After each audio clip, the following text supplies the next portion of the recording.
तलावत करदा मतन बड़ी खूबसूरती के साथ रसूलों के एक वाक़या को बयान करता है।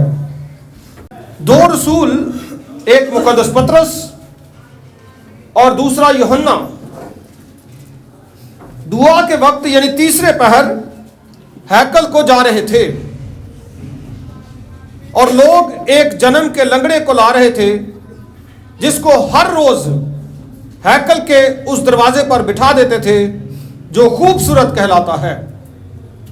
मुकद्दस सुलेमान ने जो हैकल बनाई थी वो हैकल सुलेमानी कहलाई। बाद अज़ां गुलामी बाबल और गुलामी असूर के वक्त जब असूर और बाबल ने हमला किया तो उन्होंने हैकल को तहस नहस कर दिया था। बाद 70 साल गुलामी के बाद ज़ुरबाबल बिन सियालतिएल ने, जो गवर्नर था, यशवा बिन यहूसदा की मदद से दोबारा से हैकल को तामीर किया। पहली हैकल को हैकल सुलेमानी और बाद की हैकल को हैकल ज़ुरबाबल भी कहा जाता था। फिर एक वक्त आया और फिर हेरोदिस ने बहुत ज्यादा पैसा उस पर लगाया और हैकल को बड़ा आलीशान बना दिया। उसकी एक दीवार पूरी की पूरी सोने के साथ बना दी, उसके गेट्स बड़े खूबसूरत बना दिए क्योंकि उसको तामीरात का बड़ा शौक था और इसलिए वो फिर हैकल जो थी हैकल हेरोदिस भी कहलाई। ये जो हैकल है इसके आउटर कोर्ट की तरफ एक गेट था। यह गेट हेरोदिस की महारत की वजह से, उसके शौक की वजह से, उसको बहुत शौक था। यहां पे पत्थर का खूबसूरत काम हुआ, लकड़ी का काम हुआ, मेटल का काम हुआ और ये आउटर साइड पे था।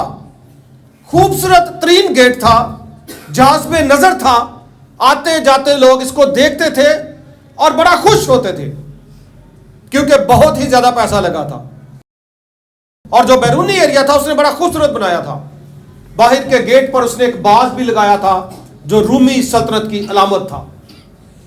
यानी हैकल को बहुत ही ज्यादा डेवलप कर दिया गया था, रेनोवेट कर दिया गया था और उसका एक दरवाजा जो आउटर कोर्ट की तरफ, सहन की तरफ खुलता था, उस दरवाजे को खूबसूरत नाम दिया गया। और जैसा आप जानते ही हैं, नाम खूबसूरत है तो इसका मतलब है गेट सच में खूबसूरत था। A beautiful gate. इस दरवाजे पर चूंकि आउटर कोर्ट था, वहां पे अमूमी एतबार पे रश होता था, लोग आते जाते थे। गैर अक़वाम भी वहां तक महदूद होती थी, वहां पे औरतों का भी सहन था और उस एरिया में हैकल के जो बैरूनी एरिया था, आउटर कोर्ट था, वहां पर रश होता था। और आप जानते हैं कुछ बेकारी जो कारोबार करते हैं वो अपने जो डिसेबल लोग होते हैं या जिनसे वो भीख मंगवाते हैं उनको किसी स्पेसिफिक जगह पर जाकर छोड़ देते हैं और शाम को ले आते हैं। आपने ऐसे लोगों को देखा होगा, मुशाहदा किया होगा कई जगहों पर, जैसे बड़ी बड़ी को कैंटीन्स हो, सेवर फूड हो, हॉस्पिटल्स हो, यहाँ के रेलवे स्टेशन, बस स्टैंड्स, ये खास जगहों पर, मसाजिद और चर्चिज के बाहर भी कई दफा होता है। बेकारी वगैरह खड़े हो जाते हैं, उनको पता है कि यहां से लोग गुजरेंगे और हमें कुछ ना कुछ देंगे। अगर आप मतन पर गौर करें तो लिखा है कि यहां पे लोग एक जन्म के लंगड़े को ला रहे थे, यानी कुछ लोगों ने उसको उठाया होगा और ला रहे होंगे और यही असल में लोग थे जो उसके वो थे सारी कमाई खाने वाले। उसको लाते थे, बिठाते थे, कमाई खाते थे और वो तो बेचारा जन्म का लंगड़ा है। और जो इलाका है, जो जगह है, ये जगह है जी beautiful gate of the temple. हैकल का वो दरवाजा जो खूबसूरत कहलाता है, अपने डिजाइन की वजह से, आलीशान होने की वजह से इसको खूबसूरत नाम दिया गया है। और यहां पे इस लंगड़े शख्स को, जो जन्म का लंगड़ा है, बिठा दिया जाता है। अब यहां से एक सवाल यह भी जन्म लेता है कि ये जो लंगड़ा था बहुत सारे लोगों के मुख्तलिफ एतराज़ात हो सकते हैं।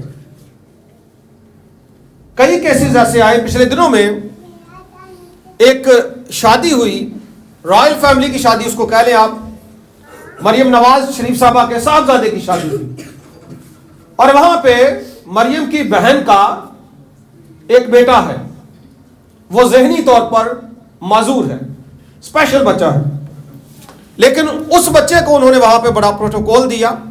जाहिर है जिनकी औलाद है उनको बड़ी अजीज है। और फिर कुछ लोग इतराज़ात भी करने लगे कि ये तो इन पर सजा है, या इनके लिए ये कोई ना कोई गुनाह की वजह से ये आजमाइश आई है। हालांकि किताब मुकद्दस ऐसी तालीम नहीं देता। अगर आप ज़बूरों की किताब ज़बूर नंबर 139वां और उसकी 13वीं आयत का मुताला करें तो आपको पता चलेगा कि everyone is made by God, everyone is created by God. हर शख्स खुदा की तख्लीक है, इंसान की तख्लीक नहीं है, खुदा की है। और वहां पर लिखा है क्योंकि मेरे दिल को तू ही ने बनाया, मेरी मां के पेट में तू ही ने मुझे सूरत बख्शी। यानी जो सारी क्रिएशन है, इंसान की बनावट है, वो खुदा के हाथ में, इंसान के हाथ में नहीं है। और एक और बड़ी दलील यह है, यूहन्ना रसूल की अंजील का 9वां बाब और उसकी पहली आयत से आगे को अगर आप पढ़ें तो लिखा है, वहां पे एक वाकया है। मसीह ने एक शख्स को देखा जो जन्म का अंधा था। यहां पे जो शख्स है ये जन्म का लंगड़ा है। यीशु ने जिसको देखा वो क्या था? जन्म का अंधा। वहां पे सवाल एक उठा। सवाल क्या है कि उस्ताद, रबी, किसने गुनाह किया जो ये अंधा पैदा हुआ? क्या इसने, क्या इसके मां बाप ने, किसी और ने, वाड वडेरे ने, किन्ने गुनाह किया? शख्स अंधा है और यीशु ने जवाब दिया कि किसी ने गुनाह नहीं किया, बल्कि यह इसलिए हुआ कि खुदा का जलाल जाहिर हो। याद रखें, खास बच्चे, स्पेशल बच्चे जो हैं वो खुदा के जलाल के लिए होते हैं, या उनकी जिंदगी से या उनके जो वालिदैन हैं उनकी जिंदगी से खुदा अपने जलाल को चाहता है। अगर नहीं तो ऐसा होना चाहिए। सबसे बड़ी दलील मुकद्दस मूसा, तीनों मज़ाहब उसको एक अजीम लीडर मानते हैं, हम भी मानते हैं, कैसा नहीं है? मुकद्दस मूसा जब खुदा से हम कलाम हुआ, खुदा ने फरमाया तू फिरौन के पास जा, तो उसके पास एक जेन्युइन एक्सक्यूज था। क्या था वो? उसने कहा, ऐ खुदा, मैं फसीह नहीं हूं, यानी मैं सही तौर पर बोल नहीं सकता, हकलाता हूं, मैं तो एक बात करते हुए बड़ा बड़ा वक्त ले जाता हूं। बच्चे वेखे ना ऐसे भी जड़े हकलांदे ने, लोग उन्होंने मजाक भी उड़ाते हैं, एक ही गल बेचारे कई दफा लटक जाते हैं, किन्नी देर ला लेंदे ने। मूसा भी इंजी सी, और खुदा ने उसकी जुबान ठीक नहीं की। इतने बड़े मोजज़े करने वाला खुदा मूसा की जुबान ठीक नहीं कर रहा, बल्कि मूसा को यह कह रहा है कि तेरा भाई तेरे साथ होगा। खुदा उसको कहता है, सुन मूसा, फिरौन के लिए गोया तू खुदा होगा। और यह कोई मामूली बात नहीं थी।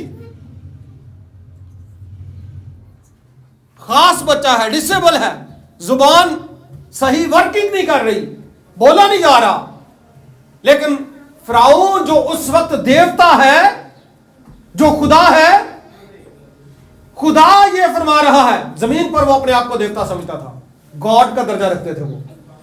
खुदा मूसा से कहता है, सुन मूसा, तू गोया फिरौन का भी खुदा होगा। और मसला रहा जुबान का, ये मैं ठीक नहीं करूंगा। पौलुस रसूल से यीशु ने कहा था, मेरी कुदरत कमजोरी में पूरी होती है। और उसने कहा, देखिए खुदा तो हो गया, खुदा के लिए नबी पैगंबर भी चाहिए होते हैं। तू फिरौन के लिए खुदा और तेरा भाई हारून तेरा पैगंबर होगा। हालेलुया। पैगंबर यानी तेरी जगह वो बोलेगा, तेरी जगह वो बात करेगा। इसलिए keep remember, God is a creator, everyone is made by God. सबको खुदा ने बनाया है। खूबसूरत दरवाजे के ऊपर एक शख्स जन्म का लंगड़ा था। दरवाजा खूबसूरत है और इसकी बड़ी ही सिग्निफिकेंस है। इस दरवाजे पर उसको लेकर आए। जब मुकद्दस पतरस रसूल और मुकद्दस यूहन्ना रसूल वहां से गुजरे तो हस्बे मामूल उसने भी गुजारिश की, उनसे भीख मांगी। कहने लगे कि हमें कुछ दो। और यहां पे बड़ी खास बात आगे लिखी है, बड़ा ही इंपॉर्टेंट वाक्य लिखा है, बड़ी ही अहम बात लिखी है जो राज है। बंदा मसीह का हो, बंदा खुदा के कलाम को मानता हो, पाकरू उसके अंदर हो, और उसको क्या चाहिए? आपके पास सोना है, नहीं है तो कोई बात नहीं, गोल्ड। आपके पास चांदी नहीं है तो कोई बात नहीं, मालो दौलत, रुपया पैसा, गाड़ियां नहीं है तो कोई बात नहीं। हमारे पास जो होनी चाहिए चीज वो पाक मसीह का ताजा मसा है, उसकी पाकीज़गी है, उसका इख्तियार है और उसकी बरकत है। खाली हाथ रसूल जो हैं वो कहते हैं चांदी और सोना तो हमारे पास नहीं, हमारे पास दुनिया की चीजें नहीं है तुझे देने के लिए, लेकिन जो है वो हम तुझे देते हैं। खुदावंद यीशु मसीह के नाम से उठ। यह है जी वो बरकत जो खुदा ने अपने लोगों को दी, खुदा ने अपने लोगों को अता की। वो लंगड़ा उठ खड़ा हुआ, उसी वक्त उसने शिफा पाई। और यह है जी खुदावंद यीशु मसीह का जलाल, खुदावंद यीशु मसीह का कमाल जो उसने अपने बंदों के वसीला से जाहिर किया। कलाम मुकद्दस का मतन बड़ा खूबसूरत है और अगर आप मजीद पढ़ें तो लिखा है और वो कूद कर खड़ा हो गया। कितनी तड़प होगी उसे जी। हैं ऐसे शख्स को कितनी जरूरत है, अंधा हो तो उसको देखने की कितनी शिद्दत होगी। क्या ख्याल है? भूखा हो इंतहा का तो उसको खाने की भूख होगी, वो टूट पड़ेगा। और जो जिंदगी भर चला नहीं है वो कूद के उछल के खड़ा हो गया ताकि वो चले, भागे और दौड़े। और यहां पे लिखा है और खुदा की हम्द करता हुआ उनके साथ हैकल में गया। और सब लोगों ने उसे चलते फिरते और खुदा की हम्द करते देखकर उसको पहचाना। लोगों ने उसको पहचाना कि भाई ये ओ ही तो नहीं, ये ओ ही लग रहा, सारी उम्र तो उत्थे बैठा रहा है, कदे दरवाजे ते खूबसूरत थे।